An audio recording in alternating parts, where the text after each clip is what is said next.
The Rhinory is a winery and rhino reserve at the same time. We concentrate on rhino conservation, educating our guests, and having great wine for people to enjoy. So people come in, they have a experience where it's very unique. It's not a traditional winery in the sense of we have a lot more going on.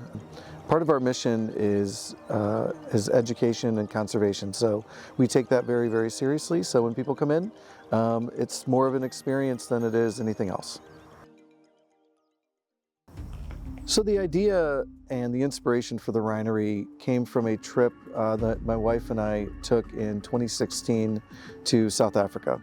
And we went on safari, and while we were on safari, 2 rhinos were poached at the reserve that we were at. When you see what people do to protect these animals, it's multiple layers of fences, it's drones, security cameras, it's people going around in jeeps with machine guns to protect the rhinos. My wife and I were really struck by that. So the ranger that was there, who was taking us on the safaris, at the time that we had 2 young kids, and they said, if you ever want your kids to see rhinos in Africa, you better bring them really quickly because they will be poached to extinction. So that really was an eye-opening moment. We came back to the United States wanting to figure out what we could do for rhino conservation. My wife's family has 400 acres of land here, and I thought, ooh, I could put a rhino farm on it, and we could help conservation by breeding rhinos for their eventual extinction in Africa to make sure that there is a reserve population. My in-laws did not like that idea, which I don't blame them at all, but still we were trying to come up with ideas of what is it that we can do.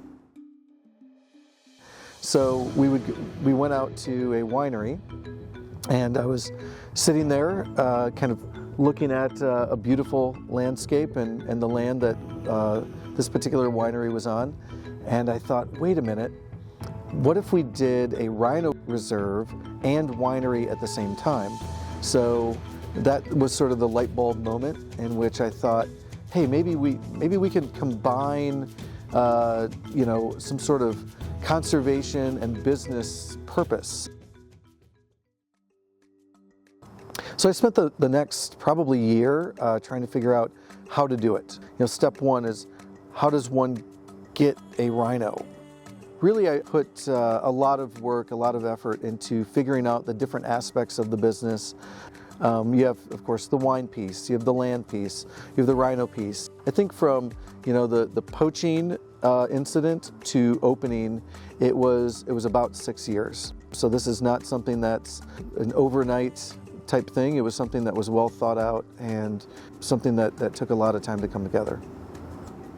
So during construction, we did everything all at once. So we created the enclosure for Blake, we created the barn and the tasting room itself. So of course, Blake, our rhino, came first. Well before we opened, we had to get him accustomed to living here. So we wanted to make sure he was well acclimated to our property and our staff.